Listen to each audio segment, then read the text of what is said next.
Morning gang, welcome to my YouTube channel. I'm Rose Vlog. Good morning, good afternoon, good evening there. Ito, may dalawang langka na naman ako nga gayat-gayatin. Dalawang langka at meron pa doon, marami. Halos nagkanda sabay-sabay na sila sa paghihinog. May nanghihingi ng isang Pinoy sa akin. Sabi ko, punta siya dito. Hindi naman siya nag-response sa message niya sa akin.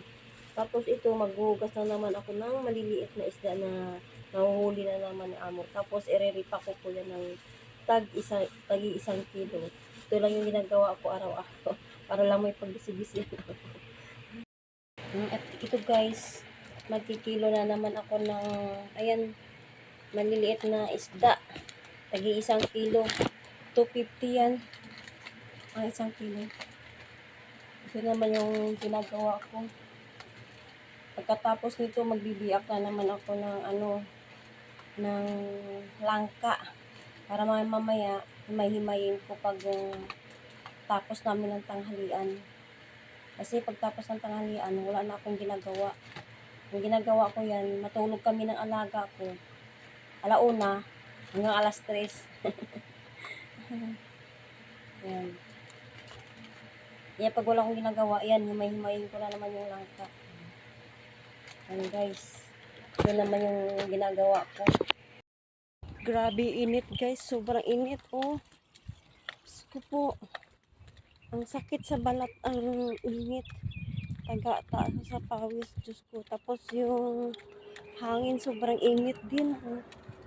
Ayan guys, pumunta ko ng 7-Eleven.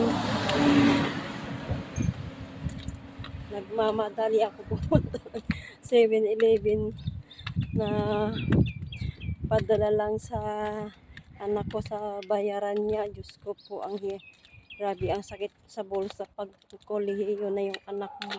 Lalo na nurse pa, ang daming gastusin. Diyos ko. Kahit sabihin mo nag-iisa lang anak mo, pero grabe yung gastusin. Ang sarap talaga kumain pag nakakamay ka. Mapaparami ka sa rice. Yung tipong diet ka sa rice, hindi mo maiwasan pag oras na nakakamay ka. Ulam ko guys, yung paborito kong gulay na kalabasa.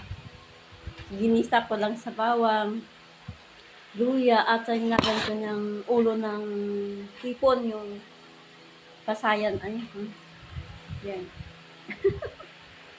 Leftover to nung kagabi na niluto ko. Hindi talaga ako masasawa sa kalabasa kasi paborito ko.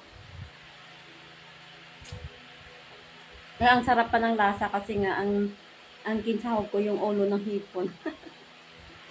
Ang lasang-lasa niya talaga, manamis-namis. Kaya napapakamay talaga ako kasi wala naman dito si amo. Kasi pag nagkamay ako minsan, nahiya ako kay amo kahit nandyan siya. Pero wala siyang pakialam.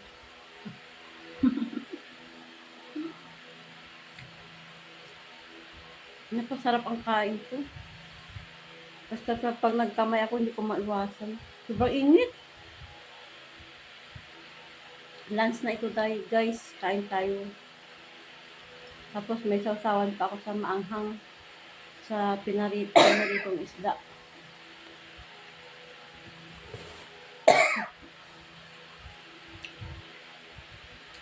Ayoko kumain ng minsan na mamantika pag walang maanghang sausawan.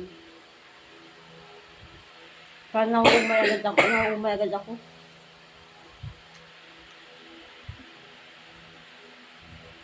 Hindi tayo